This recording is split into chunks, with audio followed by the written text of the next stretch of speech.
very committed to this situation. We tend to think that maybe things are going on behind the scenes. There may be talks going on in secret to try and get a peaceful solution, because we haven't yet seen Gaddafi unleash the full might of his force. We know that 200 kilometers away in Sirte, his stronghold, there's high-tech weaponry and there are 4,000 well-trained men. He hasn't used them yet. We're seeing every single day the Air Force in action dropping 2 or 3 bombs, but largely these are missing their targets. So we're asking the question, are the pilots deliberately doing that, or are they just sending a warning signal? We don't know. It's a very confusing situation. It seems to become more confused by the day. All right, well, let's take you from the east of the country over to the west side. And the focus of a lot of the attention on the west has been in the town of AlJazeera for quite some time. The battle raging there for another day. It's the nearest big town to the capital, Tripoli, and therefore fairly strategically important. Now, we hear that at least 40 people were killed in Wednesday's fighting alone. That's according to a doctor there. State television has also been showing some pictures that we're showing you here. They say government forces have forced the rebels out of the city centre. The rebels, though, are denying that claim. So if that's what's happening on the battlefields, what of the diplomatic front? Now, Gaddafi has been active there. Senior representatives from his government have flown overseas for a series of meetings. The first plane took off from Tripoli, landing in Cairo. Now, sources are telling us that talks will take place with the Arab League there.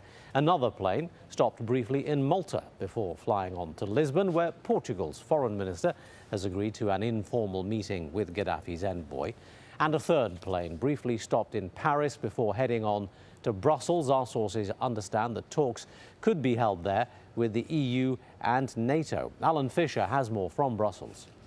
Certainly the suggestion that has been made is that these talks with the Libyans were suggested in the first instance by the White House. So why Brussels? Well, over the next 48 hours, there are 2 very important meetings going to get underway here. First of all, on Thursday, we have NATO, the world's strongest military alliance. Libya was always going to be top of the agenda. We're hearing from NATO that a number of scenarios have been played out, essentially. They're putting things in place to allow the political decision to be made on what they do next with Libya. And of course, a no-fly zone is something that a number of countries have been pushing for.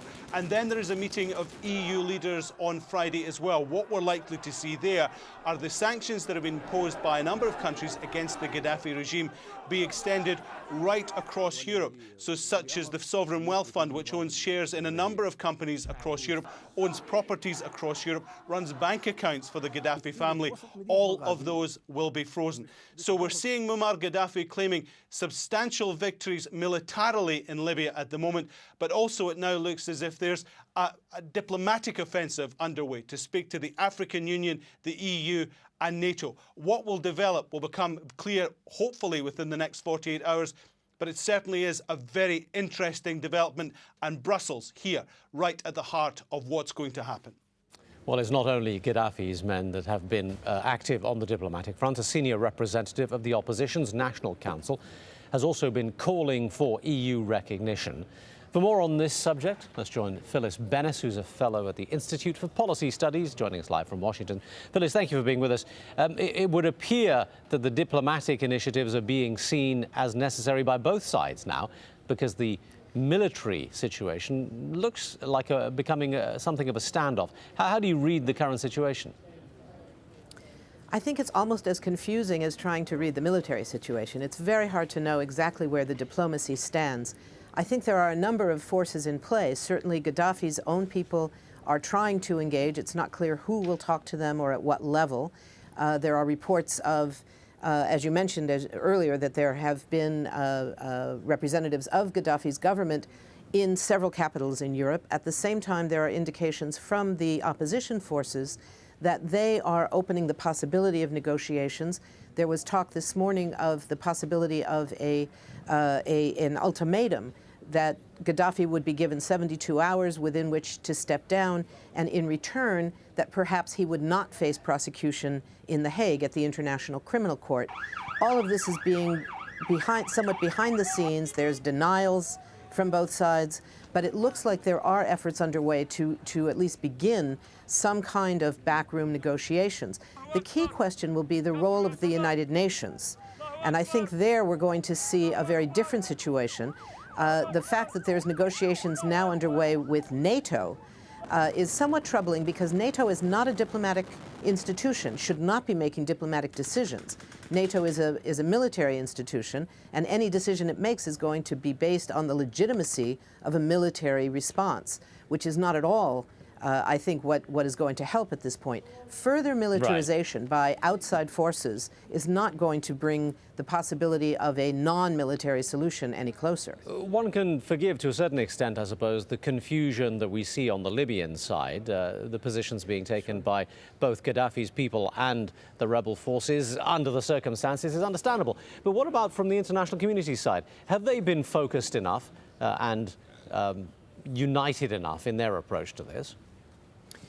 I think part of the problem is there are very different assessments. It's not so much that they haven't been focused on it. They've been very focused, but there's very different views of what should happen.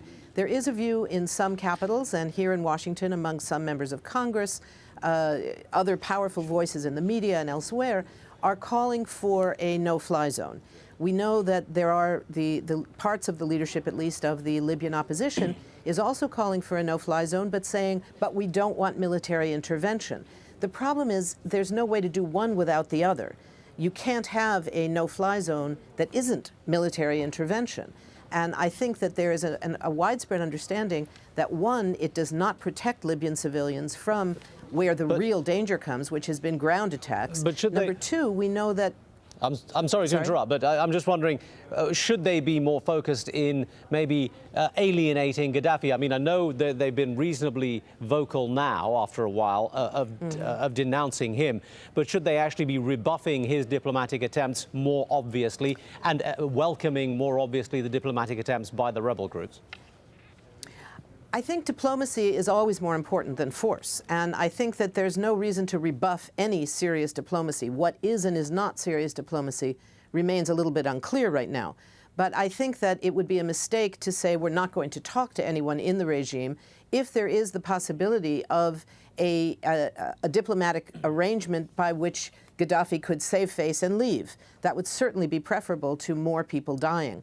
The possibility of too much of the debate focusing on should there be a no-fly zone, of course, one of the dangers is that there's not enough focus on the diplomacy, which is, I think, more hopeful. Some of the things the United Nations has done earlier in the earlier Security Council resolution, particularly the referral to the International Criminal Court, appears to be having some impact on Gaddafi and the people around him. They see that as a serious threat, and that may push them further to negotiate around that, to negotiate a stand down in return for some change in that position. Okay. So there are possibilities for negotiations here.